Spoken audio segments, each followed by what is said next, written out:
ಎಲ್ಲರಿಗೂ ನಮಸ್ಕಾರ. ನನ್ನ ಹೆಸರು ಸಾನ್ವಿ ಪಟವಾರಿ. ನಾನು 3ನೇ ತರಗತಿಯಲ್ಲಿ ಓದುತ್ತಿದ್ದೇನೆ. ಅನುಶ್ರೀ ಭಾಗವತ. ಭಾಗವತ ಪುರಾಣವು 12 ಸ್ಕಂದದಲ್ಲಿ ಹೊಂದಿದ್ದು ಶ್ರೀಕೃಷ್ಣ ಅವತಾರ, ಭಕ್ತರ ಜೀವನ ಕಥೆಗಳು, ಧರ್ಮ, ಜ್ಞಾನ, ಭಕ್ತಿ, ಮೋಕ್ಷ ಮಾರ್ಗದಲ್ಲಿ ವಿವರಿಸುತ್ತದೆ. ಅನುಶ್ರೀ ಭಾಗವತವು ಇದನ್ನು ಸರಳ ಭಾಷೆಯಲ್ಲಿ ಚಿಕ್ಕ ಚಿಕ್ಕ ಅಧ್ಯಾಯಗಳಲ್ಲಿ ಸಾರಾಂಶದ ರೂಪದಲ್ಲಿ ಹೇಳುತ್ತದೆ.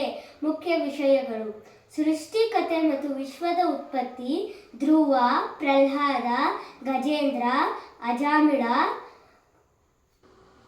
ಮುಂತಾದ ಭಕ್ತರ ಕಥೆಗಳು. ಕೃಷ್ಣನ ಜನನದಿಂದ ಮುಕ್ತಿಯವರೆಗೆ ಕಥೆ.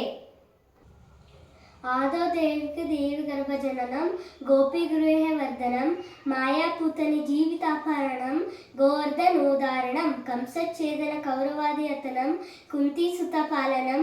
ಏತದ್ ಭಾಗವತ ಪುರಾಣ ಖಚಿತಂ ಶ್ರೀಕೃಷ್ಣ ಲೀಲಾಮೃತಂ. ಧನ್ಯವಾದಗಳು.